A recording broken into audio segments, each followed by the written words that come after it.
हरि। न धनं न जनं न सुन्दरीं कवितां वा जगदीश कामये। मम जन्मनि जन्मनि ईश्वरे भवताद्भक्तिरहितुकी त्वयि। हे नन्दतनुज किङ्करं पतितं मामविश मे भवाम्बुधौ। कृपया तव पादपङ्कजस्थित धूलिसदृशं विचिन्तय। नयनं गलदश्रुधारया वदनं गदगदरुद्धया गिरा। पुलकैर्निचितं वपु कदा तव नाम गृहणे भविष्यति। युगायितं निमिषेण चक्षुषा प्रवशायितं शून्यायितं जगत्सर्वं गोविन्द विरहेण मे आश्लिष्य वा पादरतां विनष्टु माम दर्शनान् मर्महतां करोतु वा यथा तथा विदधातु लम्पटो। मत्प्राणनाथस्तु स एव नापरः। मत्प्राणनाथस्तु स एव नापरः। हम लोग चैतन्य चरितमृत की जो मध्य लीला का जो फर्स्ट बुक है, फर्स्ट भाग, उसके अध्याय 6वें पर आज हैं।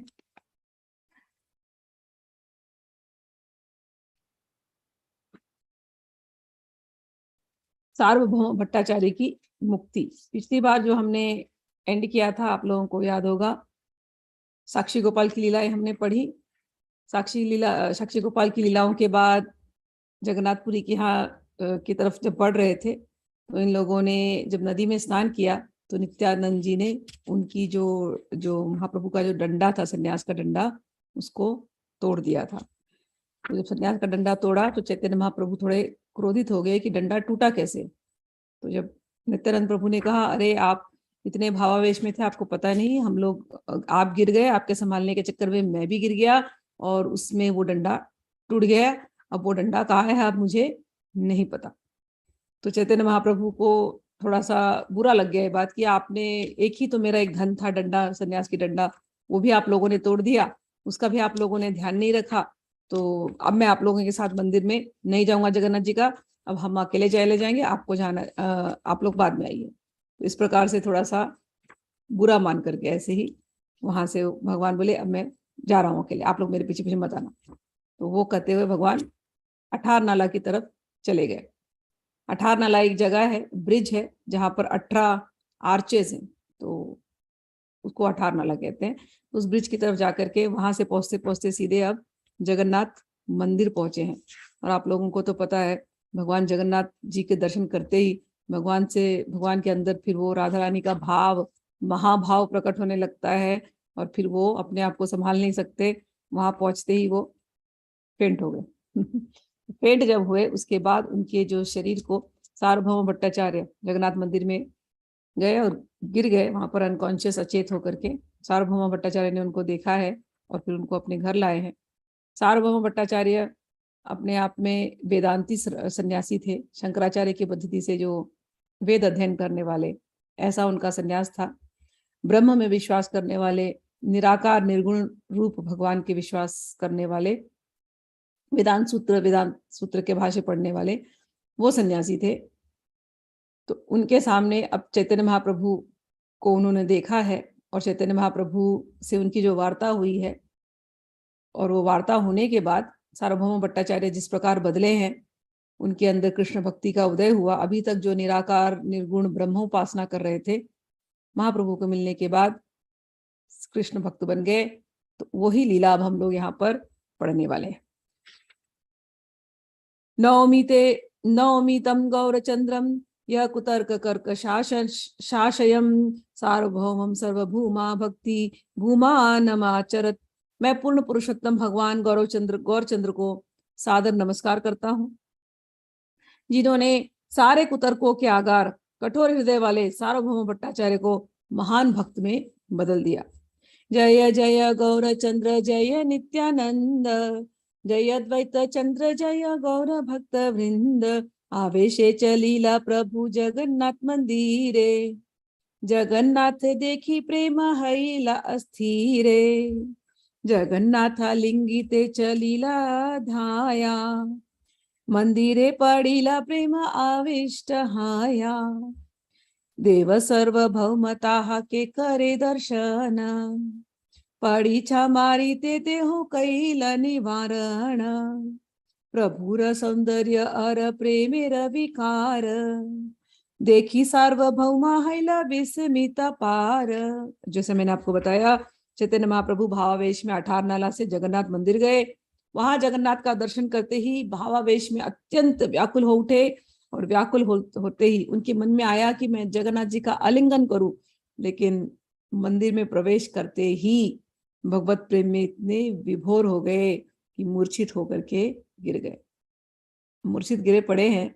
सार्वभौम भट्टाचार्य की नजर उन पर गई, अरे इतने सुंदर, ये कौन है, इतना आकर्षक व्यक्तित्व और आकर्षक व्यक्तित्व, और इनके अंदर ऐसे प्रेम के लक्षण, दिव्य लक्षण। तो सार्वभौम भट्टाचार्य बाजू में आए। बहु क्षणे चैतन्य नहीं भोगे रहाल काल हैल, सार्वभौम मने तबे उपाय चिंतील, शिष्य परीक्षा द्वारा प्रभु नील वहां आया, घरे आनी पवित्र स्थाने राखी सोयाया। तो सार्वभौम भट्टाचार्य वहां देख रहे थे, और चैतन्य महाप्रभु बहुत देर तक अचेतन थे। तभी भगवान जगन्नाथ को भोग लगाने का समय हो गया, और भट्टाचार्य कुछ उपाय सोचने लगे। भट्टाचार्य ने फिर लोगों से वहां पर कहा, कुछ शिष्यगण थे, उनको कहा कि इनको उठाइए, ये जो अचेत हो गए हैं, और ये प्रभु को हमारे घर ले चलिए।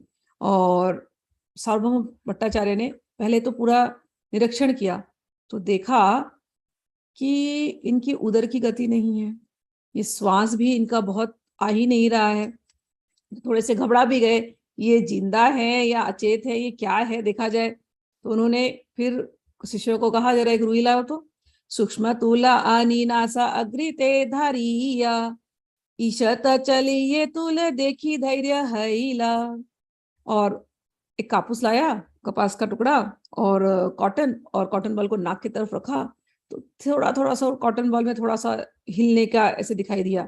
तब जाके इनको समझ में आया कि अच्छा, ये मूर्छित हैं। भले ऐसे दिखाई नहीं दे रहा कि पेट हिल रहा है, सांस लेते हैं, ऐसे दिखाई नहीं दे रहा है, लेकिन ये मूर्छित है।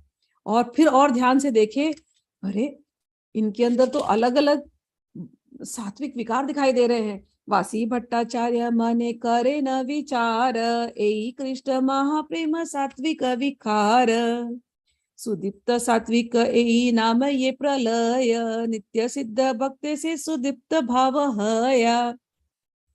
सार्वभौम भट्टाचार्य ज्ञानी तो थे ही, बहुत प्रकांड विद्वान थे। उन्होंने जैसे बुक्स में पढ़ा था कि भक्ति जब आती है किसी के अंदर, जब प्रकट होती है, तो कई सारे लक्षण उसके साथ प्रकट होते हैं। नॉर्मल कंडीशन में बहुत सारे भक्त वो जो शरीर के जो विकार होते हैं उसको छुपा सकते हैं, जैसे रोना आता है, कभी कभी बहुत आनंद उल्लास होने लगता है अंदर, या कभी कभी बॉडी शेक होती है। लेकिन ये सारे कुछ कुछ दो दो तीन तीन भाव आएंगे ना, तो भी मनुष्य छुपा सकते हैं। रोना आ गया तो हम अंदर ही छुपा लिए, हंसना भी आ रहा तो हम अंदर ही हंस लिए, किसी को बाहर वाले को पता नहीं चला कि हमारे अंदर भक्ति का ये विकार आ रहा है। कांप रहे हैं अंदर अंदर, कांप रहे हैं बाहर, किसी को पता नहीं चल रहा, हल्का फुल्का दिखाई देगा। पैरालिटिक अटैक जैसे फील होता है, वो अंदर हो रहा है, किसी को दिखाई नहीं दे रहा है। तो बहुत सारे भाव ऐसे होते हैं जो भक्त छुपा सकते हैं।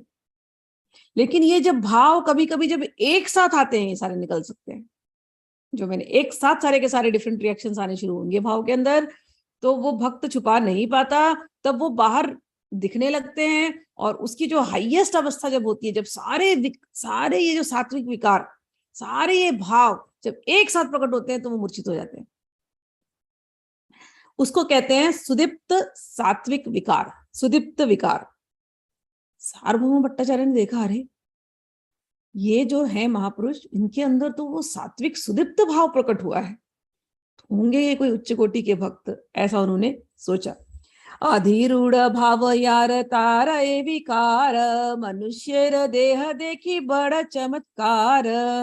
सार्वभौम भट्टाचार्य ने विचार किया कि चैतन्य महाप्रभु के अंदर अधिरूढ़ भाव के असाध्य दिव्य लक्षण दिखाई दे रहे हैं। मनुष्य के अंदर तो जल्दी ये सारे के सारे भाव प्रकट नहीं होते, लेकिन इनके अंदर तो प्रकट हुए हैं।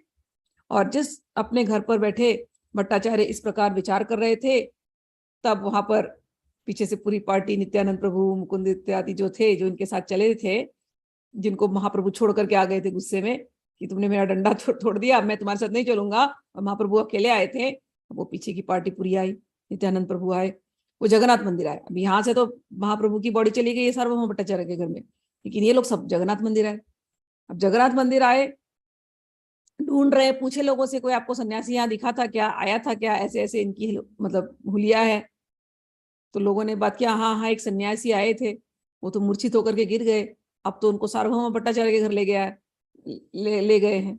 तो लोग कह रहे थे कि देखते हुए मूर्छित हो गए। तो ये बात कहते हुए नित्यानंद इत्यादि जो पार्टी जो 4 लोग थे, तो उनको समझ गया कि अच्छा ये लोग जिसका डिस्क्रिप्शन कर रहे हैं, जो मूर्छित हो सकते हैं भगवान जगन्नाथ को देख के, वो चैतन्य महाप्रभु के अतिरिक्त और कोई नहीं होगा। वहीं पर जब ये दर्शन कर रहे थे तो उनको एक व्यक्ति से मुलाकात हुई, गोपीनाथ आचार्य। तो लोगों ने कहा कि सार्वभौम भट्टाचार्य के घर पे गए, तो सार्वभौम भट्टाचार्य का घर कहाँ है?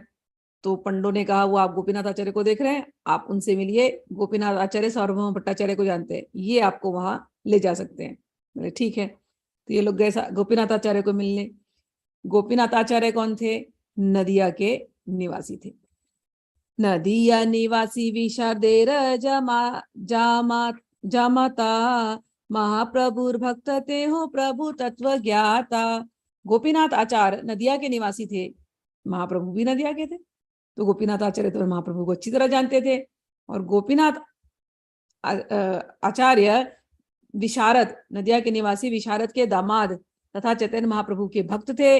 वे महाप्रभु की वास्तविक पहचान को जानते थे। मुकुंद सहित पूर्वे आचे परिचय, मुकुंद देखिया तारा हईल विस्मय। तो ये नित्यानंद मुकुंद जब गए सामने गोपीनाथ आचार्य, गोपीनाथ आचार्य ने देखा मुकुंद को, मुकुंद ने देखा गोपीनाथ आचार्य को, और ये दोनों एक दूसरे को पहचानते थे। और दोनों एक दूसरे को देखा, अरे आप यहाँ, अरे आप यहाँ, अरे आपसे मिलकर बड़ा अच्छा लगा, अरे बड़े दिनों बाद दर्शन हुए। होता ना कभी कभी मंदिर में अचानक हम लोग मिल लेते किसी को, अरे आप। तो इस प्रकार से ये लोग बंगाल से आए हुए हैं और ये जगन्नाथपुरी में गोपीनाथ आचार्य हैं। तो मुकुंद कहते अरे आप, वो कहते अरे आप अरे अच्छा लगा, ये क्या कोइंसिडेंस है कि आपसे यहाँ पर जगन्नाथपुरी में मंदिर में मुलाकात हो रही है। तो मुकुंद दत्त ने उन्हें नमस्कार किया, फिर आलिंगन किया, और फिर उन्होंने कहा कि आप चैतन्य महाप्रभु कहाँ होंगे, आप जानते हैं क्या? अभी मंदिर में आए थे, अभी यहाँ पर सब लोग बात कर रहे हैं, ये मूर्छित हो गए थे एक सन्यासी, तो आप जानते हैं क्या? तो मुकुंद कहे प्रभुरी यहाँ हईल आगमन, आमी सब आसियाचे महाप्रभुर सने। मुकुंद दत्त ने कहा हमसे पहले महाप्रभु यहाँ आ गए थे मंदिर में, हम उनके साथ ही चले थे सब लोग, लेकिन हमसे वो रूट करके यहाँ पर आ गए। और तो गोपीनाथ आचार्य ने श्री नित्यानंद प्रभु को भी फिर देखा और उन्हें प्रणाम किया। इस प्रकार सभी भक्त एक दूसरे को मिले, एक दूसरे को प्रणाम किया, आलिंगन किया। फिर मुकुंद दत्त ने आगे कहा कि गोपीनाथ जी, महाप्रभु ने सन्यास ले लिया है, सन्यास लेकर के अब पहला यात्रा उन्होंने जगन्नाथपुरी की है, और वो आगे आगे आए हैं, और ये लोग जो कहे उससे हम अनुमान लगा रहे हैं कि महाप्रभु मूर्छित हो गए होंगे और वो सार्वभौम भट्टाचार्य के घर पे हैं। तो कृपा करके आप हमें सार्वभौम भट्टाचार्य के घर पे ले चलिए। और ये जो हम लोग यहाँ पर मिले, ये तो अकस्मात हुआ है, कितना सुंदर संयोग है। तो मुकुंद दत्त इस प्रकार से गोपीनाथ आचार्य से बात कर रहे थे। तो गोपीनाथ आचार्य ने बोला हाँ हाँ चलिए चलिए, सार्वभौम भट्टाचार्य के घर चलते हैं। तो इन लोगों ने कहा नित्यानंद प्रभु ने कि दर्शन तो हुआ नहीं है जगन्नाथ जी का, लेकिन कोई बात नहीं है, हम दर्शन बाद में कर लेंगे, पहले जाके महाप्रभु का की क्या दशा है देखते हैं, अचेत हो गए थे, ठीक है नहीं है, पहले जाके हम सार्वभौम भट्टाचार्य के घर में जाएंगे। तो सोचिए इतनी दूर से यात्रा करते करते आए जगन्नाथपुरी, और वहां तक पहुंच करके भी द्वार पर ही अंदर घुसे भी नहीं है, गोपीनाथ आचार्य से बात करते करते कह रहे कि नहीं अब मंदिर का दर्शन नहीं करना, अब जाएंगे पहले चैतन्य महाप्रभु के दर्शन करेंगे, फिर हो सकेगा तो उनके साथ ही आकर के जगन्नाथपुरी का फिर से हम दर्शन करेंगे। यह सुनकर हर्षित मन से गोपीनाथ आचार्य तुरंत सभी भक्तों को लेकर के सार्वभौम भट्टाचार्य के घर गए। सार्वभौम भट्टाचार्य के घर पर जाकर के देखा महाप्रभु अभी भी अचेत अवस्था में हैं। उन्हें इस अवस्था में देखकर गोपीनाथ आचार्य बहुत दुखी हुए। होएगा, जिसको हम लाइक करते हैं और जिसके हम भक्त हैं, उनके बड़े दिनों बाद दर्शन हो और दर्शन में ये दिखाई दे रहा है कि वो तो अचेत पड़े हुए हैं, सांस बड़ी हल्की हल्की चल रही है, तो घबराहट होगी, दुख होगा। तो गोपीनाथ आचार्य को थोड़ा दुख हुआ, लेकिन अंदर से प्रसन्नता भी हो रही थी कि अरे बड़े दिनों बाद महाप्रभु का दर्शन मिला, महाप्रभु के भक्त थे। गोपीनाथ आचार्य रोने लग गए, एक तो प्रेम से रो रहे हैं, प्रेम आंसू भी बह रहे हैं, और साथ में वो दुख की, चिंता के भी आंसू बह जा रहे हैं और देख रहे हैं। और सार्वभौम भट्टाचार्य ने सबको देखा गोपीनाथाचार्य के साथ। सार्वभौम भट्टाचार्य ने सबको बुला, आई आई बैठिए बैठिए, सबको वेलकम किया, नित्यानंद प्रभु को, मुकुंद इत्यादि को। और वे सभी ने फिर चैतन्य महाप्रभु को देखा, और सब लोग देख करके सबके मन में थोड़ी सी, जैसे कहते हैं ना, सांस में सांस आई। चैतन्य महाप्रभु के दर्शन करके नित्यानंद प्रभु को लगा चलो अच्छा है, ठीक जगह पे है। सार्वभौम पठाइल सभा दर्शन करी ते, चंदनेश्वर निज पुत्र दिल सबार साथे। तब भट्टाचार्य ने उन सबको जगन्नाथ जी का दर्शन करने के लिए वापस भेज दिया, और मार्गदर्शक के रूप में अपने पुत्र चंदनेश्वर को उनके साथ भेजा। तो यहाँ पहले लोग आए, सबने देख लिया चैतन्य महाप्रभु सही सलामत सुरक्षित जगह पर है। सार्वभौम भट्टाचार्य इतने अच्छे व्यक्ति हैं, इनकी देखरेख में है। तो सबके मन में जब शांति मिली सबके मन को, तो सार्वभौम भट्टाचार्य ने कहा अब आप कृपा करके जाकर के जगन्नाथ जी के आप दर्शन करिए, मैं अपने पुत्र चंदनेश्वर को आपके साथ भेजता हूँ। चंदनेश्वर को बुला, चंदनेश्वर ले जाओ, इनको दर्शन करा करके लेके आओ। तत्पश्चात जगन्नाथ जी के दर्शन के लिए जब गए, तो नित्यानंद प्रभु दर्शन कर रहे थे। अब इनकी भी अंदर वही भाव आने लगे जो चैतन्य महाप्रभु के अंदर थे, लेकिन ये मूर्छित होने वाले ही थे। तब तक इन्होंने अपने आप को संभाल लिया, थोड़ी सी बॉडी हिली होगी तो बाकी के पीछे भक्तों ने इनको संभाल लिया, फिर ये मूर्छित नहीं हुए, हल्के से इन्होंने अपने आप को, जो इनकी भक्ति के लक्षण है, हल्के से प्रकट हुए।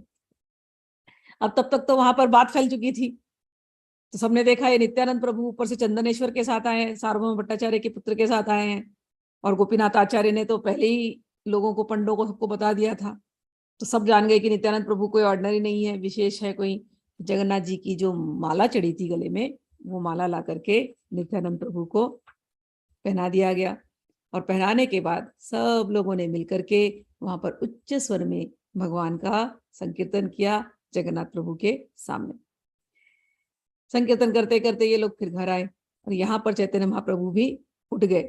श्री चैतन्य महाप्रभु उठकर बैठ गए और हुंकार भरते हुए हरि हरि का उच्चारण करने लगे। सार्वभौम भट्टाचार्य प्रभु ने महाप्रभु को सचेत देखकर अत्यंत प्रसन्न हुए, और उन्होंने महाप्रभु के चरण की धूलि ग्रहण की। सार्वभौम कहे शीघ्र कर मध्याह्न, मुई भिक्षा दीमु आज महाप्रसादान्न। सार्वभौम भट्टाचार्य ने उनको फिर रिक्वेस्ट किया कि आप, दोपहर हो गई है, आप अचेत अवस्था में थे, अब आपको थोड़ी चेतना आई है, तो आप स्नान कर लीजिए, और दोपहर का जो प्रसाद है भगवान जगन्नाथ को अर्पित का भोग जो है, वो उसका उच्छिष्ट मैं आज आपको दूंगा, मेरे हाथ से आज आप प्रसाद अन्न लेना। महाप्रभु समुद्र गए, समुद्र स्नान करी महाप्रभु शीघ्र आईला, चरण पाखिला प्रभु आसन वसीला। समुद्र स्नान करने के बाद श्री चैतन्य महाप्रभु तथा उनके भक्तजन तुरंत ही लौट आए। तत्पश्चात महाप्रभु ने अपने पांव धोए और भोजन करने के लिए एक आसन पर बैठ गए। जगन्नाथ मंदिर से, मैंने आपको कहा, वहां आनंद बाजार है, भगवान को इतना भोग लगता है, सारा भोग बाहर आता है, तो वहां से भोग, वहां से लोग अपने अपने घरों ले जाते हैं, घरों पर ले जाते हैं। भोग ऐसा नहीं होता छोटा सा एक प्लेट में ऐसे दे दिया, ऐसे नहीं होता वहां का भोग, ऐसे हंडिया में आती है, पॉट्स के अंदर, और 1 किलो का पॉट होगा, आधा किलो का पॉट होगा, ऐसे। तो आप खिचड़ी लेने जाओ तो पॉट के अंदर होगा, दाल लेने जाओ, डालमा लेने जाओ, पॉट के अंदर होगा, जो भी होगा वो सब कुछ ऐसे हंडिया में। It is not cake. तो आपको जो प्रसाद लेना है ना, वो हंडिया खरीद के लानी पड़ेगी। तो अगर आपको 5 वैरायटी चाहिए तो 5 हंडिया आप घर में ले आओगे, और इतना इनफ फूड होता है कि आई मीन, एक हंडी भी एक आदमी तो खत्म नहीं कर सकता, तो बहुत लोग खा सकते हैं, इतना प्रसाद होता है। तो वैसी हंडिया सब जगन्नाथ जी से आई हैं, अब उसी प्रसाद को ये लोग सब ग्रहण कर रहे हैं। सुखपूर्वक इन लोगों ने दोपहर का भोजन ग्रहण किया। उसमें चावल था, अलग अलग तरकारियां थी, और सब भक्त बैठे थे और अच्छे से सब लोग भोजन लगा रहे थे। तो जब सार्वभौम भट्टाचार्य और खाना परोसने गए, तो महाप्रभु ने बोला कि कृपा करके मुझे ज्यादा मत दीजिए, उबली हुई जो तरकारियां हैं, जिसमें मसाले नहीं हैं, हल्का सा, जिसमें केवल जो सिंपल जो फूड खाते हैं ना सन्यासी लोग उस तरफ के, तो उनके खाने में ज्यादा मसाला नहीं पड़ता। सिंपल हमारे यहाँ उबली तरकारी भी होंगे तो खूब मसाला भून देते हैं, ऐसे नहीं, केवल उसमें घी का छौंका पड़ता है, घी जीरा, काली मिर्च और सरसों का बीज, बस इतना ही, इतने का छौंका पड़ता है। वही उतना मसाला होता है। वो हल्की उबली तरकारियां ऐसी कुछ होंगी तो आप मुझे दे दो। उसके बाद चलो वो तो डाल दिया। फिर एक स्पेशलिटी होती है वहां की, पीठा। तो जो लोग बंगाली हो तो जानेंगे। तो बिल्कुल डोसे के जैसा दिखता है। अलग अलग पीठे की बहुत अलग अलग वैरायटियां हैं। मीठा केक जैसा है, लेकिन ये डोसे जैसा दिखेगा। और उसके अंदर वो लोग मीठी फिलिंग भरते हैं। कई बार तो जैगरी और कोकोनट की फिलिंग होगी, कई बार इनके यहाँ पाम शुगर, डेट्स, खजूर का भी एक शुगर बनता है वहां पर। पाम शुगर एक अलग शुगर है। तो ये उनके शुगर का भी मीठा फिलिंग जो होता है वो उसके अंदर भरा होता है। तो डोसे जैसा होगा, उसके अंदर फिलिंग भर करके अब पीठा बनाते हैं, अलग अलग उसमें फिलिंग्स होती है। तो पीठा ऑफर किया गया इनको। और फिर दूध को खूब उबाल करके रबड़ी बनती है। तो वो रबड़ी भी जगन्नाथ जी को चढ़ती है। तो रबड़ी महाप्रभु को दी गई। और उसके बाद सबने इस भोजन को स्वीकार किया। तो अनेक प्रकार के पीठा तथा पाना खिलाया। बाद में उन्हें हाथ मुंह धोने के लिए, पांव धोने के लिए फिर से उनको जल दिया। तब श्री चैतन्य महाप्रभु तथा उनके भक्तों से आज्ञा लेकर सार्वभौम भट्टाचार्य गोपीनाथ आचार्य के सहित भोजन करने गए। भोजन करने के बाद वे महाप्रभु के पास वापस लौट आए। सार्वभौम भट्टाचार्य ने नमो नारायण, मैं नारायण को नमस्कार करता हूँ, कहकर चैतन्य महाप्रभु को नमस्कार किया। श्री चैतन्य महाप्रभु ने उत्तर में कृष्णे मधुर अस्तु कहा। तो सबने भोग लगा लिया। भोग लगाने के बाद जैसे होता है, होस्ट को भी फिर भोग लगाना है। तो उन्होंने श्री चैतन्य महाप्रभु को नमस्कार किया, कहा ओम नमो नारायण। तो महाप्रभु ने कहा कृष्णे मतिरस्तु। तो ओम नमो नारायण मतलब मैं नारायण रूप को नमस्कार करता हूँ। और भगवान कहते हैं आपकी मति हमेशा कृष्ण में लगी रहे, ऐसा भगवान ने आशीर्वाद दिया। तो जब उन्होंने ऐसा कहा कृष्णेर मतिरस्तु, तो सार्वभौम समझ गए कि कृष्ण का नाम ले रहे हैं, मतलब ये तो वैष्णव है, गौड़ीय वैष्णव है। तो भोजन करते समय गोपीनाथ आचार्य कहे सार्वभौम, गोसाईर जानीते जा चाही कहाँ पूर्वाश्रम। भोजन करते समय सार्वभौम भट्टाचार्य ने पूछा गोपीनाथ आचार्य को, अब अकेले थे दोनों जन, कि इन्होंने तो कहा कृष्णे मतिरस्तु, तो ये वैष्णव है, लेकिन ये तो सन्यासी लिया है इन्होंने, और डंडा तो हाथ में है नहीं, तो पता कैसे चला जाए कि क्या है ये, कौन से त्रिदंडी है, सिंगल दंडी है, पता नहीं चल रहा है। तो ये इन्होंने किस आश्रम से इन्होंने सन्यास ग्रहण किया है, जरा मुझे आप बताइए तो इनके बारे में।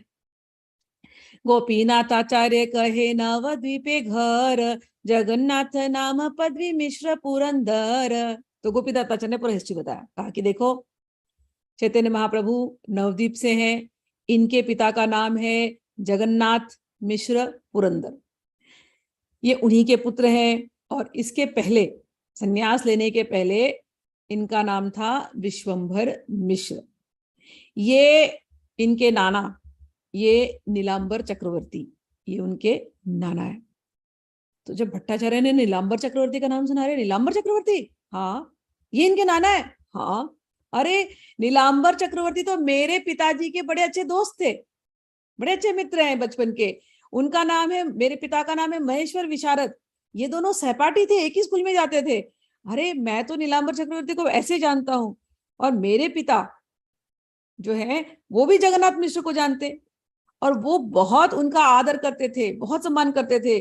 अच्छा तो चलिए, इस प्रकार से मेरे पिताजी का संबंध इनके पिताजी के साथ, इनके नाना के साथ होने की वजह से मैं जगन्नाथ मिश्र तथा नीलांबर चक्रवर्ती दोनों का आदर करता हूँ। यह सुनकर कि श्री चैतन्य महाप्रभु नदिया जिले से हैं, सार्वभौम भट्टाचार्य बहुत प्रसन्न हो गए, और वो महाप्रभु को इस प्रकार बोले, सहजी ये पूज्य तुम्ही आरे तन्यास, अतएव है तोमर आमी निज दास। वो गए चैतन्य महाप्रभु गए कि आपका हमारा तो पुराना रिश्ता है, हमारे पिताजी मित्र थे, तो इसलिए तो स्वाभाविक रूप से तो आप मेरे अब पूज्य हो गए, और इसके अतिरिक्त आप सन्यासी हैं, तो सन्यासी हैं तो वैसे ही आप मेरे पूज्य हैं, तो लेकिन अब मैं आपका निज दास बनना चाहता हूं। और सुनी महाप्रभु कैल श्री विष्णु स्मरण, भट्टाचार्य कहे किछु विनय वचन। भट्टाचार्य से यह सुन करके श्री चैतन्य महाप्रभु ने तुरंत भगवान विष्णु को स्मरण किया और अत्यंत विनीत भाव से इस प्रकार बोले। चैतन्य महाप्रभु ने रिस्पॉन्ड किया, कहते हैं कि हे महाप्रभु, उनको कहते हैं सार्वभौम भट्टाचार्य को, हे प्रभु, आप तो वेदांत दर्शन के अध्यापक हैं, अतएव आप विश्व के समस्त लोगों के गुरु तथा उनके शुभचिंतक हैं।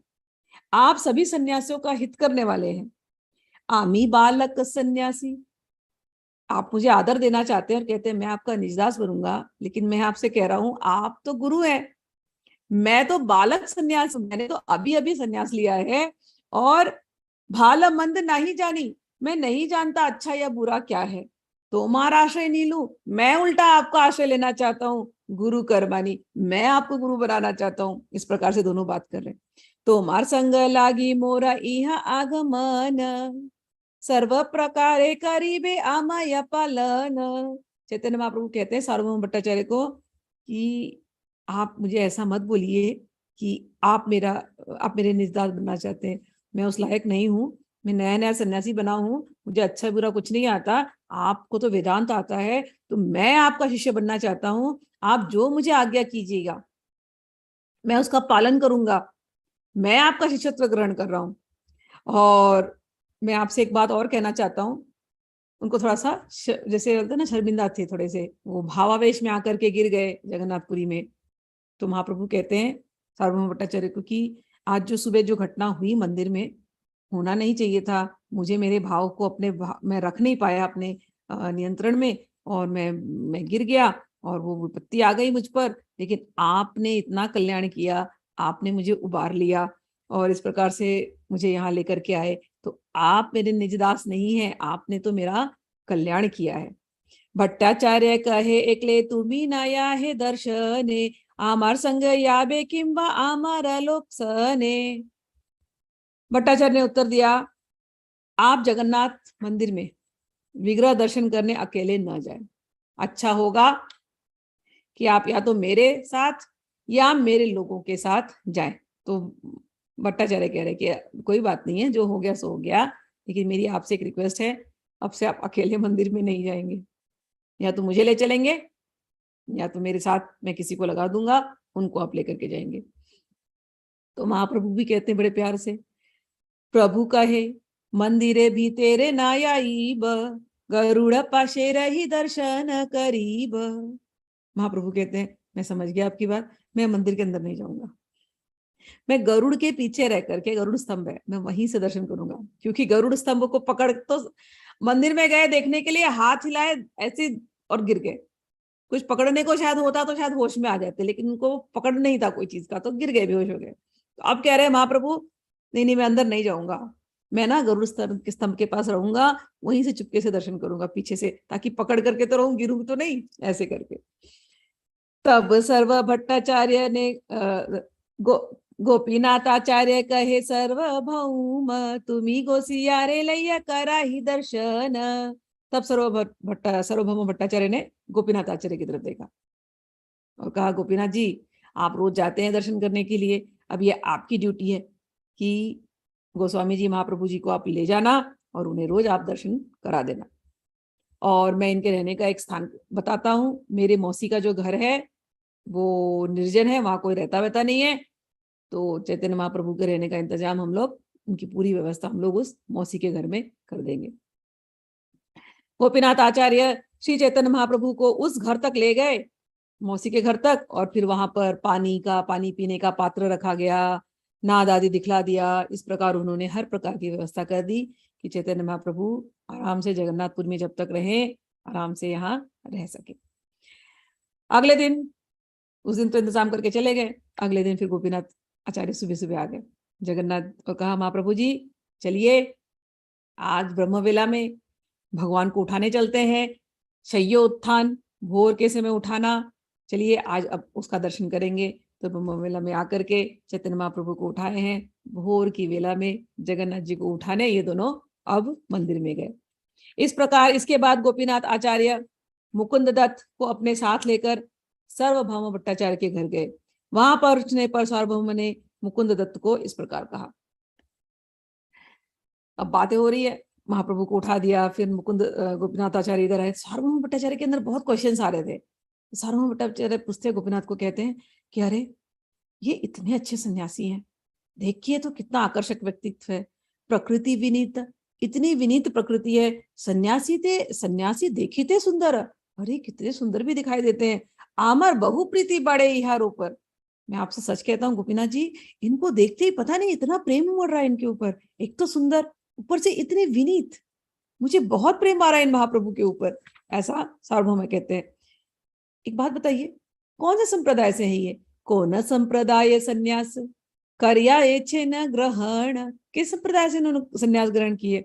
की बा नाम इहार शून्य तेह यमन, और इनका नाम क्या है संन्यास वाला, जरा आप मुझे बताएंगे? आपने विश्वम्बर मिश्र, ये नाम तो इनका संन्यास के पहले का नाम था, तो मुझे ये बताइए कहाँ से इन्होंने संन्यास लिया और संन्यास के बाद इनका नाम क्या हुआ? तब गोपीनाथ आचार्य ने उत्तर दिया, गोपीनाथ कहे नाम श्री कृष्ण चैतन्य, इनका नाम बाद में श्री कृष्ण चैतन्य पड़ा। गुरु इहा केशव भाती महाधन्य, और इनके गुरु केशव भारती है।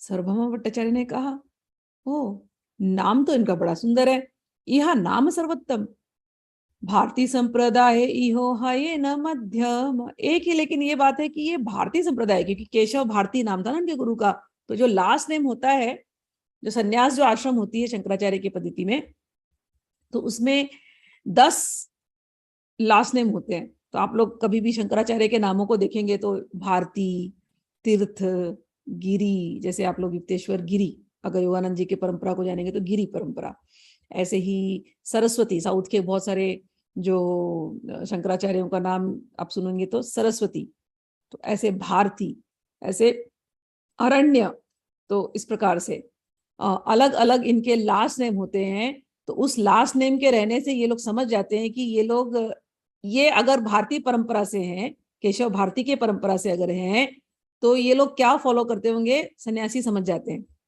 अगर ये सरस्वती परंपरा से श्रृंगेरी मठ वाले हैं, तो ये लोग, इनकी क्या पद्धति होगी, रिचुअल्स, इनके प्रैक्टिसेस क्या होंगे, वो उनको समझ में आ जाता है।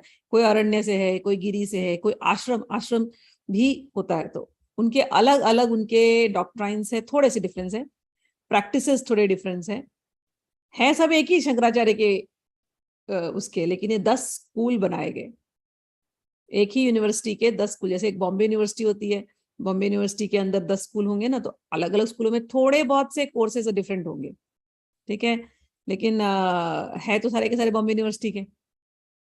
तो अगर कोई इंजीनियर बन के निकल रहा है किसी भी कॉलेज से, तो क्या बोलेगा, मैं बॉम्बे यूनिवर्सिटी से निकला हूँ। कोई डॉक्टर बन के निकलेगा, बोलेगा मैं बॉम्बे यूनिवर्सिटी से निकला हूँ।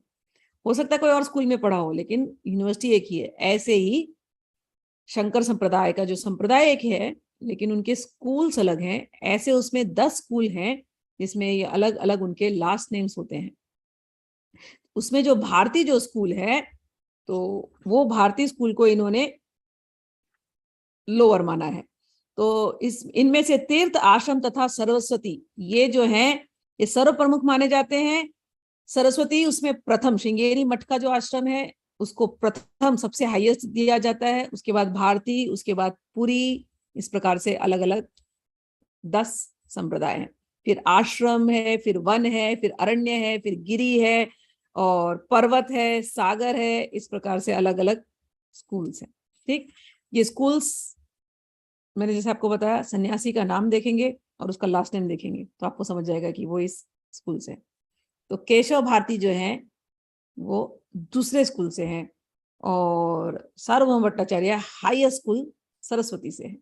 ठीक है, सार्वभौम भट्टाचार्य। तो भट्टाचार्य ने कहा, अरे नाम तो इनका अच्छा है, लेकिन ये द्वितीय श्रेणी के स्कूल से हैं, तो ये अगर चाहें, बहुत अच्छे लग रहे हैं मुझे, ये चाहे तो मैं इनको दीक्षा दे सकता हूँ, और इनको मैं भारती से हटा करके इनको मैं श्री कृष्ण चैतन्य सरस्वती बना सकता हूँ। भट्टाचार्य कहे इहार प्रौढ़ यौवन के मेते संन्यास धर्म हई बेरक्षण। और भी भट्टाचार्य ने कहा कि ये तो अभी पूर्ण यौवन अवस्था में है, वे संन्यास के नियमों का पालन कैसे कर सकते हैं। हाँ, इनको मैं निरंतर इनको वेदांत सुनाऊंगा, निरंतर इहा के वेदांत सुनाइबा, मैं एक काम कर सकता हूँ, मैं इनको निरंतर वेदांत सुनाऊंगा। अब तो यही रहने वाले जगन्नाथपुरी में, तो ये मेरे साथ रहेंगे, मैं इनको वेदांत सुनाऊंगा। ये अभी भी यंग है, गिरने का चांसेस है इनका सन्यास में, तो सन्यास में संभलने के लिए हमेशा गुरु के साथ रहना या उस ग्रुप में रहना जो आपको गिरने से बचाए। तो मैं इनको वेदांत सुनाऊंगा। वैराग्य अद्वैत मार्ग प्रवेश कराइब, और मैं इन्हें वैराग्य और अद्वैत रूपी जो मार्ग है, मैं उसमें इनका प्रवेश करा सकूंगा। कहेन यदि पुनरपि योग पट्ट दिया, संस्कार करिए उत्तम संप्रदाय अनीय। और सार्वभौम भट्टाचार्य ने गोपीनाथ जी को और कहा कि एक बात उनसे जाके कहना, आप पूछना उनसे, यदि वो चाहे, यदि श्री चैतन्य महाप्रभु चाहे, तो मैं उन्हें गेरुआ वस्त्र दे करके उनका पुनः संस्कार करा करके उन्हें मैं उच्च कोटि के संप्रदाय में ले जाऊंगा। अब उन्हें ये नहीं पता कि ये कौन है, ये साक्षात भगवान है, क्योंकि सार्वभौम को लग रहा है वेदांत पढ़ना है, स्कूल से स्कूल चेंज करना है, अभी क्या भारती में है, ये ऊंचे स्कूल में मैं ले जाता हूँ, मैं ऊंचे स्कूल का हूँ, मेरा शिष्यत्व ग्रहण कर ले, ऐसी बातें करते हैं लोग। अब गोपीनाथ आचार्य ने सुना, वहां मुकुंद दत्त भी खड़े थे, दोनों ने इनकी बातें सुनी, दोनों को बड़ा अजीब लगा, दोनों थोड़े से खिन्न भी हो गए, थोड़े दुखी भी हो गए, क्योंकि ये लोग जान नहीं रहे कि ये कौन है, ये इनसे ऊपर है, ये तीर्थ आश्रम गिरी पर्वत ये इनसे ऊपर है, सार्वभौम भट्टाचार्य को भी पता नहीं है कौन है। तो दोनों ने कहा, भट्टाचार्य तुमा इहार ना जाने महिमा। भट्टाचार्य जी, आप इनकी महिमा भी नहीं जानते, आपको लग रहा है कि बड़े यंग हैं, छोटे से 24 साल के ही हैं, ये अपने वैराग्य को कैसे झेलेंगे, इन्हें तो वेदांत सुनना चाहिए, आपको लग रहा है आप इनकी महिमा को अभी नहीं जानते। भगवत्ता लक्षण इहाते ही सीमा, इनमें भगवत्ता के समस्त लक्षण है और अपनी चरम सीमा को ये प्राप्त है।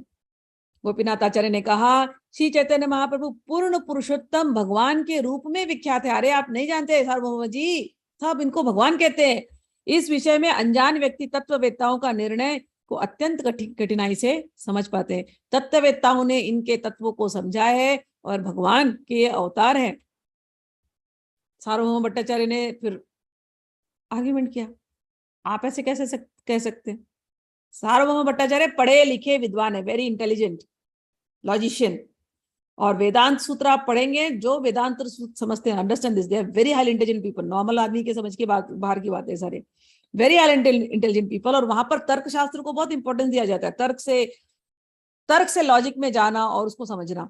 तो सार्वभौम भट्टाचार्य को ऐसे बोल दे ये आदमी भगवान है, वो मानने वालों में से नहीं है। सार्वभौम भट्टाचार्य बोले, आप ये कह सकते हैं कि बड़े भक्त हैं, लेकिन ये भगवान है, ये आप ऐसे कैसे बोल सकते हैं? आप नहीं बोल सकते कि ये भगवान है। सार्वभौम आचार्य उल्टा आ रहे हैं गोपीनाथ आचार्य के पास। गोपीनाथ आचार्य ने फिर उत्तर दिया, अरे इसका प्रमाण पूर्ण पुरुषोत्तम भगवान को जानने वाले प्रामाणिक आचार्यों ने दिया है। तो भट्टाचार्य शिष्य कहे ईश्वर तत्व सुधी साधी अनुमाने, आचार्य कहे अनुमाने नहीं ईश्वर जाने।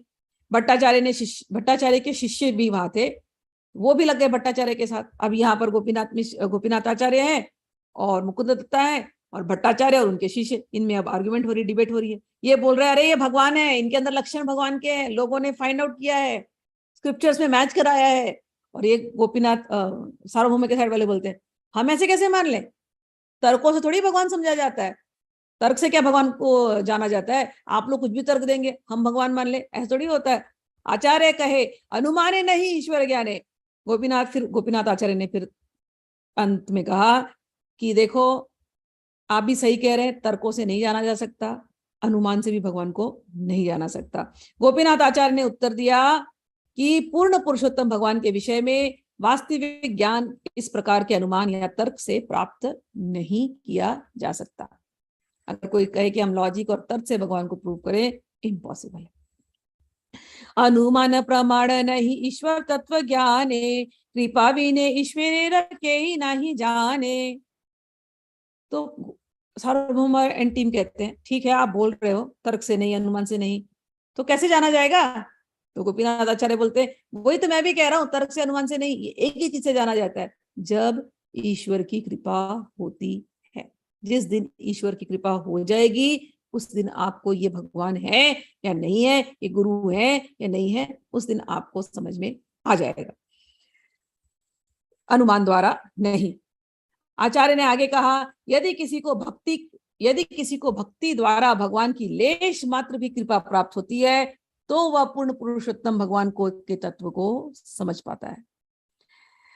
अथापि ते पदाम्बुजद्वय प्रसादलेशानुगृहीत एव हि जानाति तत्त्वं भगवन् महिम्नो न चान्य एकोऽपि चिरं विचिन्वन्। श्रीमद् भागवत का ये श्लोक है और मां कहते हैं, हे प्रभु, यदि आपके चरण कमलों की रंच मात्र भी कृपा किसी पर हो जाए तो वह आपकी महानता को समझ सकता है, किंतु जो लोग पूर्ण पुरुषोत्तम भगवान को समझने के लिए तर्क वितर्क करते हैं, तर्क वितर्क कुतर्क करते हैं, वे अनेक वर्षों तक वेदों का अध्ययन करते रहने पर भी आपको जानने में अक्षम रहते हैं। ये सच बात है। कई लोग बुकवर्म्स होते हैं, सारा बुक उनको बैठ होगा, ये बुक पढ़ी है, वो बुक पढ़ी है, ये लॉजिक, वो लॉजिक, ये आर्ग्यूमेंट, वो आर्ग्यूमेंट, इतना डिबेट करेंगे भगवान को जानने के लिए। लेकिन सत्य बात तो ये है, जिसके ऊपर गुरु की कृपा होती है, ये मेरे जीवन का अनुभव है, गुरु कृपा हो गई, गुरु कृपा ही भगवान की कृपा है। गुरु भगवान की कृपा जब होती है तब जाकर के ये सारे बुक्स का जो एसेंस है वो समझ में आता है, तर्क वितर्क समाप्त हो जाते हैं, बुक्स के एसेंस समझ में आते हैं, ये तत्व समझ में आते हैं। और जब भगवान की कृपा होती है और जब हृदय का कपाट खुलता है, उसमें फिर भगवान की उपस्थिति वो महसूस होती है। और उसके लक्षण ये होते हैं कि सहज ही भगवान के प्रेम में रोना आता है, सहज ही लक्षण ही है पहला। ये तर्क से नहीं पॉसिबल है, वितर्क से नहीं पॉसिबल है। ये तो भगवान की जब कृपा होती है, गुरुजन की जब कृपा होती है, गुरु कृपा ही केवलम, हरि कृपा ही केवलम, तभी होती है। तो यहाँ पर वही बात वो कह रहे हैं। अतः श्री कृष्णा नामादि न भवेद ग्राह्यम इंद्रियैहि सेवोन्मुखो हि जीवादौ स्वयमेव स्फुरत्यदः। ये जो पद्म पुराण में श्लोक आता है कि भगवान को जब भगवान की हम सेवा करते हैं दिल से, तो जाकर के उस सेवा के परिणाम स्वरूप भगवान अपने आप हृदय में स्फुरित होते हैं, भगवान का जो तत्व है। और गीता में भगवान कहते हैं, वेदैश्च सर्वम अहमेव वेद्य। ये जो सारा वेद है वो मैं ही हूं। इतना वेद पढ़ने का गोल क्या है? इतने बुक्स आप पढ़ रहे हो, वेद यानी नॉलेज, ये सारे वेद भी पढ़ रहे हो, क्यों पढ़ रहे हो? प्रश्न होना चाहिए, why am I reading it? क्या गोल है? ये पूरा वेद पढ़ने के बाद क्या पाना है? वेद के द्वारा जानना किसको है? वेदांत का अर्थ होता है वेद का अंतिम सूत्र। सारा वेद पढ़ लिया, 4 वेद पढ़ लिए, 4 वेद का जो एक realization, conclusion, the final conclusion, उसको कहते हैं वेदांत। अंत, अंतिम सूत्र, फाइनल। सारा पढ़ते पढ़ते एनालाइज करते करते फिर आ गए अंतिम सूत्र पे, उसको कहते हैं वेदांत सूत्र। उस अंतिम सूत्र का भी फाइनल कंक्लूजन क्या है? उसको महाभारत में इसमें गीता में भगवान कहते हैं, वेदैश्च सर्वम अहमेव वेद्यः। अरे मैं ही वेद हूं, और उस वेद से पढ़ करके मुझे ही जानना है। भगवान कृष्ण, कौन कृष्ण? जो रथ हाँक रहे अर्जुन का, जो 5000 साल पहले प्रकट हुए। सारे वेद पढ़ करके उन्हीं को जानना है। उनको जानना तो कितना आसान है, उनकी लीलाएं सुनते रहो, उनके बारे में आप जान गए, कहाँ पैदा हुए थे, क्या क्या लीलाएं की थी, क्या क्या उनके गुण हैं, जान गए तो आप उनको जान गए। और क्या जानना है? यही वेदांत है। लेकिन कई बार लोग, क्या होता है, ऐसे उस सूत्र को पढ़ के ऐसे ऐसे कंफ्यूज करके उसमें से ऐसे ऐसे शब्दों का आडंबर बनाते हैं, जाला, इतना कठिनाई से उसको बोलेंगे ना कि खुद तो समझ जाता है ना, उनको खुद को कुछ समझा नहीं उनको, इसीलिए इतना कठिनाई से बोल रहे, क्योंकि जिसको समझ जाएगा वो, उसको कठिनाई नहीं है, फिर तो वो आसानी से बताएगा। तो यहाँ पर वही वो बात कहते हैं, भगवान कहते हैं वेदेश दुर्लभम, कह रहे वेदों से भी भगवान को पकड़ा नहीं जा सकता। हाँ, जिसकी इंद्रियां भगवान में लग गई हैं सेवा में, उसके हृदय में तो अपने आप प्रकट हो जाएंगे। तब गोपीनाथ आचार्य ने सार्वभौम भट्टाचार्य को संबोधित किया और कहा, आप महान पंडित हैं, आपके अनेक शिष्य हैं, आप गुरु हैं। इस समय पृथ्वी पर आपके जैसा विद्वान नहीं है, ये भी हम जानते हैं। फिर भी सार्वभौम जी, आपको एक बात बताता हूं, बुरा नहीं मानिएगा, आपके ऊपर अभी भगवान की कृपा नहीं हुई है। अतएव आपके घर में साक्षात भगवान है और भगवान के होते हुए भी आप उनकी महिमा को नहीं समझ पा रहे हैं। आपको लग रहा है कोई एक सन्यासी है जिसको मुझे वेदांत सिखा करके, इसे वैराग्य क्या है, इसको मुझे बचाना पड़ेगा। आप नहीं जानते, साक्षात भगवान आपके घर में लेटे हुए हैं, लेकिन अभी आपके ऊपर कृपा नहीं है, इसलिए आप पहचान नहीं पा रहे हैं। क्यों? तो वो कहते हैं, इसमें आपका दोष नहीं है सार्वभौम जी, शास्त्रों का यही निर्णय है। आप केवल पंडिताई से पूर्ण पुरुषोत्तम भगवान को नहीं समझ सकते। जो ज्यादा बुकवर्म होता है, किताबी कीड़ा, बहुत जिसको ज्ञान का अजीर्ण हो जाता है, वो भगवान को नहीं समझ सकता। सार्वभौम कहे आचार्य कह सावधाने, तो माते ईश्वर कृपा इथे का प्रमाणे। अब सार्वभौम को ये लगा, अरे मुझे ऐसे कैसे बोल रहे तुम? तो उन्होंने कहा, गोपीनाथ जी, आप जो बोल रहे हैं ना, जरा सावधानी से बोलिए। ऐसे कैसे आपने कह दिया? क्या प्रमाण है कि आपको भगवत कृपा प्राप्त हो चुकी है? किसी को भी बुरा लगेगा और उसको कहेंगे, अरे तुमको इतना पता है, तुम्हारे पास बड़े शिष्य हैं, तुम्हारे पास बड़े गुरु, तुम बड़े गुरु हो, तुम बड़े विद्वान हो, लेकिन तुम्हारे पास कृपा नहीं है। ऐसे कोई बोल दे तो कितना बुरा लगे। बोलते हैं, गोपीनाथ जी, आप बोल रहे हैं ठीक है, लेकिन जरा सावधानी से तो बोलिए, आपके ऊपर कृपा हो गई है, ये आप कैसे कह सकते हैं? अब गोपीनाथ आचार्य ने उत्तर दिया, सर्वाधिक कल्याणकारी परम सत्व का ज्ञान ही परमेश्वर की कृपा का प्रमाण है। जब श्री चैतन्य महाप्रभु भावाविष्ट थे, तो हे सार्वभौम भट्टाचार्य जी, क्या आपने नहीं देखा उनके अंदर सारे भगवान के लक्षण थे? पूर्ण पुरुषोत्तम भगवान के लक्षणों को देखने के बाद भी आप इग्नोर कर रहे हैं। ये जो इग्नोरेंस है ना आपकी, जो आप नहीं मान रहे हो, यही माया है। और ये माया, आप माया अपृत ज्ञान कहते हैं। बहुत ज्ञान होने के बावजूद भी भगवान सामने आकर के भी आप उनको नहीं पहचान पाते। ये माया जो है भगवान की बहिरंगा शक्ति है और ये सबको यूं ही घुमाती रहती है।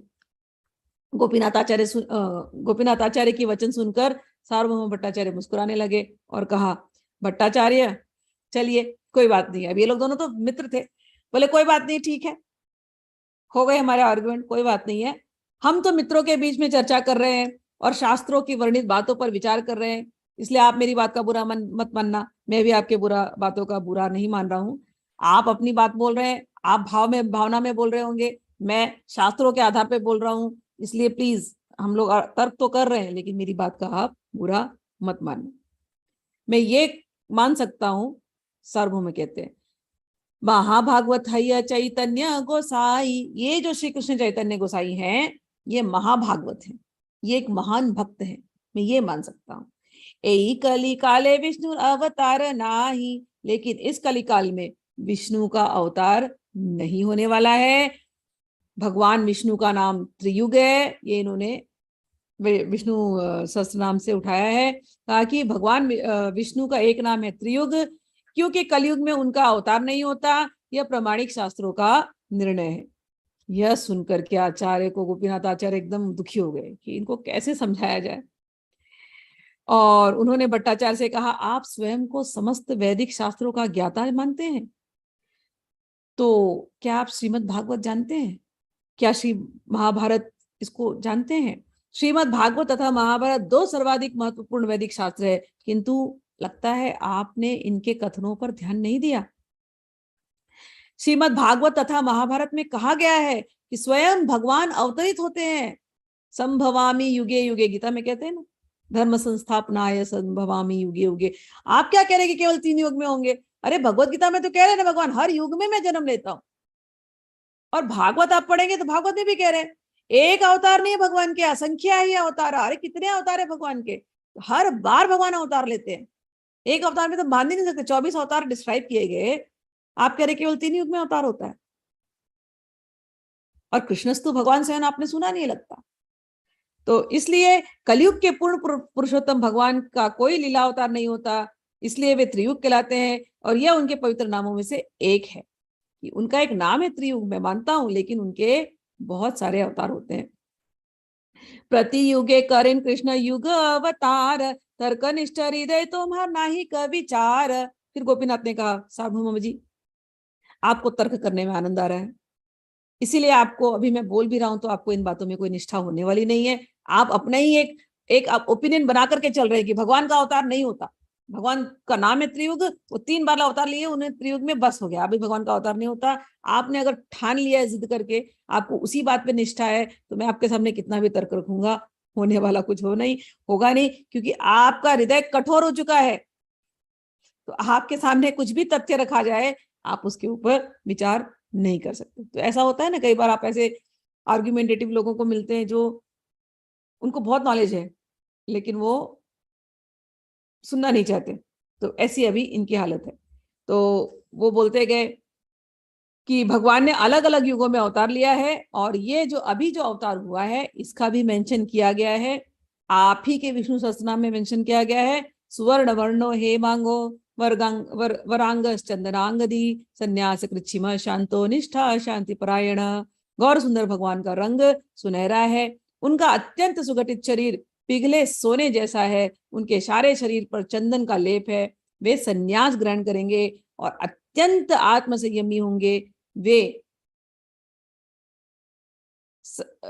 जो सन्यासियों, मायावादी सन्यासियों के इस कारण भिन्न होंगे कि वे भक्ति में स्थिर होंगे और संकीर्तन करवाएंगे। तो भगवान के ये नाम है।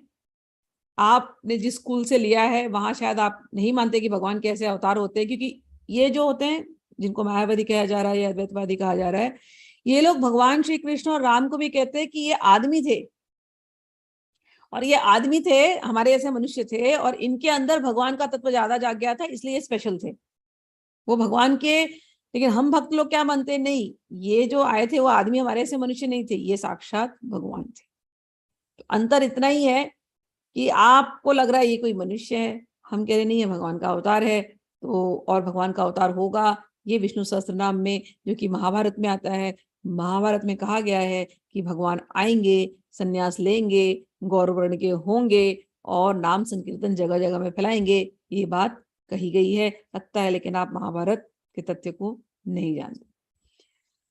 गोपीनाथ आचार्य ने कहा और भी अन्य शास्त्रों का प्रमाण है, लेकिन आप शुष्क चिंतक हैं, यू आर ड्राई फिलोसोफर।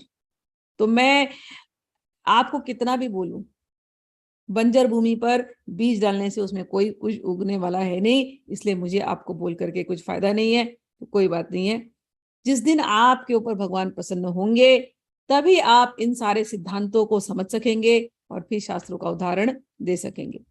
अभी तो ये हाल है कि आपके शिष्य भी झूठे तर्क रख रहे हैं, आप भी दार्शनिक शब्दों के आडंबर बना रहे हैं, और उसमें से केवल आप अपने मायावाद, जो असली जो दर्शन है उसको छुपा करके माया की कवरिंग में छुपा दिया है आपने, और आप मायावाद का दर्शन का प्रसाद हमें आप खुद ग्रहण कर रहे हो और हमसे वो बातें करना चाह रहे हैं। ऐसा होता नहीं है। तो जो बार बार तर्क करते हैं, तर्क वितर्क में पढ़ते हैं, उनके ऊपर माया का आवरण चढ़ा ही रहता है। प्राय सभी क्षेत्रों में विद्वान ब्राह्मण के वचन मान्य होते हैं। जो मेरी बहिरंगा माया की शरण में आता है उसके वशीभूत होकर बोलता है, उसके लिए कुछ भी असंभव नहीं है। गोपीनाथ आचार्य से यह सुनकर सार्वभौम भट्टाचार्य ने कहा, पहले आप उस स्थान को जाए जहां श्री चैतन्य महाप्रभु ठहरे हैं, और उन्हें अनेक उनके साथियों समेत मेरी ओर से आमंत्रित करके यहाँ बुलाए। तो इस प्रकार से दोनों जन का खूब तर्क होता रहा। फिर सार्वभौम भट्टाचार्य ने कहा, चलिए जो भी है समझ जाएंगे, लेकिन आज आप एक काम कीजिए, महाप्रभु को वहां मौसी घर छोड़ा हुआ है, तो आप उस घर से उनको लेकर के आइए, उनके जितने साथ में थे संगी सबको लेकर के आइए, हमारे यहाँ पर आज भोजन होगा। और जगन्नाथ जी का प्रसाद आप भी लीजिए और ये साथ में ले जाइए, उनको भी दीजिए। उसके बाद यहाँ लौट कर आइए और तब फिर मुझे आप भली भांति शिक्षा दीजिए। मतलब सर्व उन्होंने कहा कि अब हम लोग यहाँ पर एंड करते हैं टॉपिक को, अब आप प्रसाद ग्रहण कीजिए, उनको भी दीजिए, फिर आप आइए, उनको इनविटेशन दे करके हम लोग फिर इस टॉपिक्स को हम लोग आगे नेक्स्ट मीटिंग में आगे बढ़ाते हैं। ये दोनों गोपीनाथ आचार्य सार्वभौम भट्टाचार्य के बहनोई थे, अतएव उनका संबंध अत्यंत मधुर एवं घनिष्ठ था। ऐसी स्थिति में गोपीनाथ आचार्य ने उन्हें कभी उनकी निंदा करके, कभी उनकी प्रशंसा करके और कुछ परिहास करके सिखलाया। कुछ समय तक ऐसे ही चल रहा था। श्री मुकुंद दत्त गोपीनाथ आचार्य के निष्कर्षात्मक वचनों को सुनकर अत्यंत संतुष्ट हुए, किंतु सार्वभौम भट्टाचार्य के कथनों को सुनकर वे अत्यंत दुख तथा रुष्ट हुए। अब जैसे सार्वभौम भट्टाचार्य ने उनको इनवाइट किया था, गोपीनाथ आचार्य गए और जाकर के उनको बुला करके लेकर के आए। श्री चैतन्य महाप्रभु के सामने भट्टाचार्य के जितने कथन थे वो वहां जब पहुंचे तो चैतन्य महाप्रभु बोले आइए, बोलिए कैसे हो। वो बताने लगे कि हाँ, ये दोनों तर्क करने लगे और ये सार्वभौम भट्टाचार्य ऐसा सोचते हैं। और गोपीनाथ आचार्य और मुकुंद दत्त ने भट्टाचार्य की जितनी बातें थी वो बताया, क्योंकि उनसे उनको मानसिक दुख पहुंचता था। यह सुनकर श्री चैतन्य महाप्रभु ने कहा, दोनों को शांत कराया कि भैया शांत हो जाओ, कोई बात नहीं है, उन्होंने कुछ बोला, कोई बात नहीं है, फिर भी आप लोग ऐसा ज्यादा कुछ मत बोलिए। सार्वभौम भट्टाचार्य बहुत ही वत्सल और बहुत ही कृपालु हैं, मेरे प्रति इतना उनको वात्सल्य है। वो मुझे जगन्नाथपुरी से लेकर के यहाँ तक लाए, मेरा उन्होंने ख्याल किया, तो आप लोग उनके बारे में कुछ मत बोलिए। हाँ, थोड़ी बहुत वो आपसे तर्क कर रहे हैं, कुतर्क कर रहे हैं, वितर्क कर रहे हैं, आप लोग दुखी हो रहे हैं, लेकिन दुखी होने वाली ऐसी कोई बात नहीं है। अगले दिन सुबह सुबह चैतन्य महाप्रभु सार्वभौम भट्टाचार्य के साथ जगन्नाथ जी के मंदिर गए। दोनों ने जगन्नाथ जी का दर्शन किया। फिर सार्वभौम भट्टाचार्य ने जगन्नाथ जी को बिठाया, एक आसन दिया, बोला आप यहाँ बैठिए, और कहा देखो चैतन्य, अब मैं तुम्हें मैं वेदांत पढ़ाता हूँ। भगवान बोले ठीक है, पढ़ाइए। अब सार्वभौम भट्टाचार्य वेदांत दर्शन पढ़ाना शुरू कर दिए। और तब उन्होंने चैतन्य महाप्रभु को वेदांत दर्शन पढ़ाना शुरू किया, और स्नेह तथा भक्ति के कारण महाप्रभु से वे इस प्रकार बोले, वेदांत श्रवण ए सन्यासीर धर्म, निरंतर कमी कर तुम्ही वेदांत श्रवण। भट्टाचार्य ने कहा कि सन्यासी का धर्म क्या है? सन्यासी का धर्म तो यह है कि वो वेदांत का श्रवण करे। तो आपका मुख्य कर्तव्य करना चाहिए। ये जो आप मंदिर आकर के भावावेश में गिर जाते हैं, कीर्तन करते हैं, ये नहीं है। आपको वेदांत श्रवण करके अपने भावनाओं को नियंत्रित करने आना चाहिए, अपने शरीर को नियंत्रित करने आना चाहिए, मन को नियंत्रित करना आना चाहिए। तो मैं आपको ये दर्शन सुनाऊंगा, आप इसका अध्ययन करें और इसका निरंतर श्रवण करें। चैतन्य महाप्रभु ने कहा आप बड़े दयालु हैं, मैंने पहले ही कह दिया था, जैसा भी आप आदेश करेंगे मैं पालन करूंगा। इस तरह महाप्रभु कुछ बोले नहीं, और सार्वभौम भट्टाचार्य उनको रोज वेदांत दर्शन पढ़ाने लगे। 7 दिन तक पढ़ाए, 7 दिन, और महाप्रभु केवल सुनते शांति से। 7वें दिन पे इनसे रहा नहीं गया सार्वभौम भट्टाचार्य से। भट्टाचार्य ने कहा मैं आपको 7 दिन से पढ़ा रहा हूं और आप मौन होकर केवल सुनते हैं। अब मेरे समझ में नहीं आ रहा है कि आपको समझ में आ रहा है कि नहीं आ रहा है कि मैं क्या पढ़ा रहा हूं। शिष्य बोले रिस्पॉन्ड करे तो मैं समझू ना। तो आपको कोई प्रश्न नहीं आ रहा तो आप कुछ प्रश्न कीजिए या कुछ बोलिए, कुछ टिप्पणी कीजिए, कुछ तो बोलिए। तो चैतन्य महाप्रभु बोलते हैं, बहुत लंबी इसमें वो है, बट मैं केवल सार बोल के I will and it up थोड़ा 2-3 मिनट में। महाप्रभु ने कहा कि देखिए भट्टाचार्य जी, आप जो बोल रहे हैं ना मुझे सब कुछ समझ में आया है, लेकिन मैं आपसे, और वो तर्क पूरे लंबे चौड़े हैं यहाँ पर, उसको हम लोग अब डीप में नहीं जाएंगे। महाप्रभु ने कहा कि वेदांत सूत्र में वेदव्यास ने जो लिखा है वो तो बिल्कुल सत्य है, उसके तो सूत्र को केवल आप पढ़ लो तो उसका ट्रुथ समझ में आ जाता है। लेकिन जिस तरीके से कमेंट्री आप करते जा रहे हैं, आप उस वेदांत के सूत्रों के सत्यता को छुपाए जा रहे हैं। वेदांत सूत्र में कोई गलती नहीं है, लेकिन आपके जो कमेंट्रीज है, आपका जो ट्रांसलेशन है, आप उसको जो अपने नॉलेज से, जो वर्ड जगलरी से जो समझा रहे हैं, आप असली तत्व भगवान श्री कृष्ण को छुपा रहे हैं। वेदांत भगवान निराकार है, निर्गुण है, ये कह करके आप केवल अपनी पंडिताई का परिचय दे रहे हैं। पूरे 7 दिन से मैंने केवल वही देखा, असली सत्य को आपने छुपा दिया और पूरा अपनी ही भाषा में एक दूसरा ही कुछ तो अलग ही चीज आपने प्रकट कर दिया। ये अगर आपके जिन्होंने लिखा है, शंकराचार्य ने लिखा था, तो वो घुमा फिरा करके लिखा गया, वो क्यों लिखा गया वो भी मैं जानता हूं, लेकिन असलियत छुपा दी वो बात सही नहीं है। तब सार्वभौम भट्टाचार्य ने कहा अच्छा हमने असलियत छुपा दिया, तो आप बताइए क्या है। तब फिर महाप्रभु ने पूरी तरह से उनको समझाया। सार्वभौम भट्टाचार्य एकदम दंग हो गए कि ऐसा एक्सप्लेनेशन किसी ने दिया नहीं। उसके बाद एक वर्ष आया, आत्माराम वर्ष।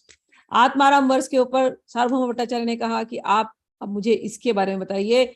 भगवान ने आत्माराम वर्ष को अच्छी तरह से इनको 18 प्रकार से उसको खोल करके एक एक वर्ष को तोड़ तोड़ के जैसा है पूरा भगवान ने उनको समझाया। नवविध अर्थ कैला शास्त्र मत लय, अश्विनी प्रभु कहे कुछ ईशत हसिया। भट्टाचार्य ने शास्त्रों के आधार पर, पहले आत्माराम श्लोक आया, भट्टाचार्य ने उसको 9 तरीके से समझाया। फिर उनकी कमेंट्री सुन करके चैतन्य महाप्रभु ने फिर उसको अच्छी तरह से उनको समझाया। भट्टाचार्य तो एकदम गदगद हो गए, बोले मैंने तो ऐसा कुछ समझा ही नहीं था आज तक, आज जाकर के मुझे समझ में आया है तत्व क्या है। भट्टाचार्य फिर चरणों में रो करके गिर पड़े, और जैसे ही गिर करके भगवान के उनको दर्शन हुए। पहले तो भट्टाचार्य ने अपने आप को चैतन्य महाप्रभु निश्चित, वो कह रहे, भट्टाचार्य कह रहे चैतन्य महाप्रभु निश्चित ही भगवान श्री कृष्ण है, और उन्हें न समझ पाने के कारण और पांडित्य पर अत्यंत गर्वित होने के कारण मैंने अनेक अपराध किए। जब सार्वभौम भट्टाचार्य ने अपने आप को अपराधी कहकर धिक्कारा और महाप्रभु की शरण ग्रहण की, तो महाप्रभु ने उन पर कृपा करने का मन हुआ। और महाप्रभु ने कैसे कृपा करी? सार्वभौम भट्टाचार्य को अपना रूप दिखाया, अपना विष्णु रूप दिखाया और चतुर्भुज धारण किया। तो सार्वभौम भट्टाचार्य ने पहले चतुर्भुज रूप देखा, फिर भगवान ने साक्षात कृष्ण का रूप दिखाया। सार्वभौम भट्टाचार्य ने कृष्ण का रूप देखा, फिर भगवान ने वंशी उसमें ली थी, और उसके बाद ये दोनों रूप देखने के बाद सार्वभौम भट्टाचार्य चरणों में गिर गए, और उन्होंने फिर प्रार्थना की है। 100 श्लोक सुनाए। 100 श्लोक सुनाते सुनाते भगवत प्रेम ऐसा उमड़ने लगा, धर थर थर कांपने लगे, सारे अष्ट सात्विक विकार सार्वभौम भट्टाचार्य के अंदर प्रकट हो गए। तब वहां गोपीनाथ आचार्य आए, भावावेश में देखे, और गोपीनाथ आचार्य कह रहे, प्रभु आपने सार्वभौम भट्टाचार्य की क्या गति बना दी है? श्री चैतन्य महाप्रभु ने उत्तर दिया कि आप भक्त हैं, मैंने कुछ नहीं किया, आपने इनके ऊपर कृपा की है, गोपीनाथ आचार्य के इनके ऊपर, इसीलिए आपकी संगति के कारण जगन्नाथ भगवान की ने इन पर यह कृपा की है। इसके बाद चैतन्य महाप्रभु ने भट्टाचार्य को शांत किया। शांत होने पर महाप्रभु की उन्होंने अनेक प्रकार से स्तुतियां की, और स्तुतियां करने के बाद इस प्रकार पूजा सार्वभौम भट्टाचार्य ने कहा, प्रभु आप सारे जगत के आपने उद्धार किया है, किंतु यह कोई बड़ा काम नहीं है। आपने मेरे जैसे बहुत घमंडी इंसान, जिसको बहुत लगता था कि ज्ञान है, आपने मेरा कल्याण किया, ये इसमें आपकी अद्भुत शक्ति है। और मैंने खूब तर्कशास्त्र पढ़े, लेकिन आज आपने मुझ पर कृपा की है, ये आपकी सबसे बड़ी महिमा है। और उसके बाद दोनों ने मिलकर के सार्वभौम भट्टाचार्य द्वारा की गई स्तुति सुनकर महाप्रभु अपने निवास स्थान पर लौट गए, और भट्टाचार्य ने गोपीनाथ आचार्य के माध्यम से उन्हें वहीं पर भोजन कराया। पुजारी ने उन्हें जगन्नाथ जी की अर्पित फूल मालाएं प्रसाद ला करके दिए। इससे महाप्रभु प्रसन्न हुए। इस प्रसाद तथा माला को सावधानी से कपड़े में बांधकर श्री चैतन्य महाप्रभु सार्वभौम भट्टाचार्य के घर तेजी से बढ़े। सूर्योदय होने के थोड़े पहले भट्टाचार्य के घर पधारे। ठीक उसी समय भट्टाचार्य सोकर जगे थे। महाप्रभु के हाथ में प्रसाद था जगन्नाथ जी का, भट्टाचार्य के घर ले गए उनको देने के लिए। भट्टाचार्य ने मुंह भी नहीं धोया था, ब्रश भी नहीं किया था, लेकिन प्रसाद जब आता है, जिस भी हाल में प्रसाद आता है, आप जिस भी हाल में हो, जूठे मुंह हो कोई बात नहीं है, प्रसाद जब मिले हाथ में तुरंत उसको मुंह में लेना चाहिए। तो सार्वभौम भट्टाचार्य ने मुंह नहीं धोया था, स्नान नहीं किया था, प्रातःकालीन नित्य कर्म भी नहीं किया था, लेकिन जैसे ही जगन्नाथ जी का प्रसाद आया मुंह में लिया और काल का विचार नहीं किया, और देख करके महाप्रभु को देख करके आनंद विभोर हो गए। सुबह सुबह आज महाप्रभु के दर्शन हुए, दोनों ने एक दूसरे का आलिंगन किया। चैतन्य महाप्रभु ने किया, आज मैंने बड़ी आसानी से तीनों लोगों को जीत लिया, आज मुझे वैकुंठ का लोक प्राप्त हो गया, क्योंकि आप जैसे अब कृष्ण भक्त बन गए। चैतन्य महाप्रभु ने आगे कहा, मेरी समझ में आज मेरी इच्छाएं पूरी हो गई हैं, क्योंकि मैं देख रहा हूँ सार्वभौम भट्टाचार्य को जगन्नाथ जी के महाप्रसाद में अब श्रद्धा उत्पन्न हो गई है। और सार्वभौम भट्टाचार्य को महाप्रभु ने कहा, उनको आशीर्वाद दिया। आशीर्वाद देने के बाद निवास स्थान पर लौट गए। उस दिन से भट्टाचार्य मुक्त हो गए, क्योंकि उनका मिथ्याभिमान टूट गया। और उसके बाद वो चैतन्य महाप्रभु के भक्त बन गए और उस दिन से केवल वो भक्ति योग करने लगे। सार्वभौम भट्टाचार्य को फिर वैष्णव संप्रदाय में दृढ़ता हो गई और जहां भी जाते हरि हरि करते, ताली बजाते।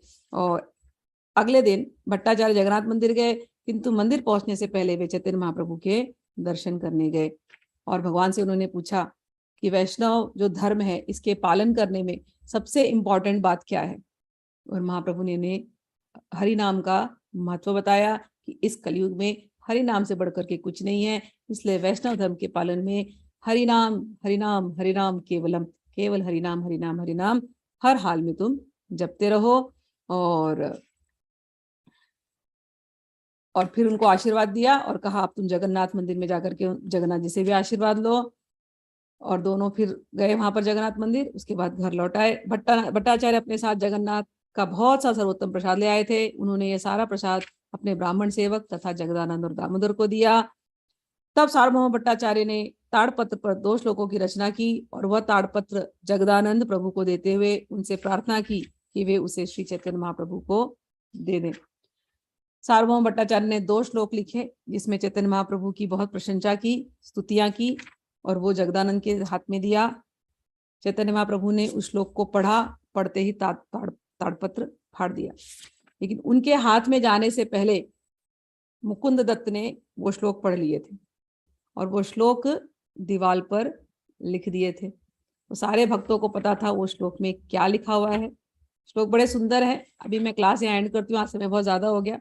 कल श्लोक को हम लोग समझा करके उसको फिर हम लोग कल उसका उपसंहार करते हैं। अभी के लिए जय श्री कृष्णा, हरि बोल। आज समय थोड़ा ज्यादा हो गया, मैंने सोचा कर लूंगी कंप्लीट, लेकिन और समय लग जाएगा, तो कल उसको अच्छी तरह से समझते हैं। हरि बोल, जय श्री कृष्णा। हरि बोल, जय श्री कृष्णा। थैंक जय यू। श्री कृष्ण।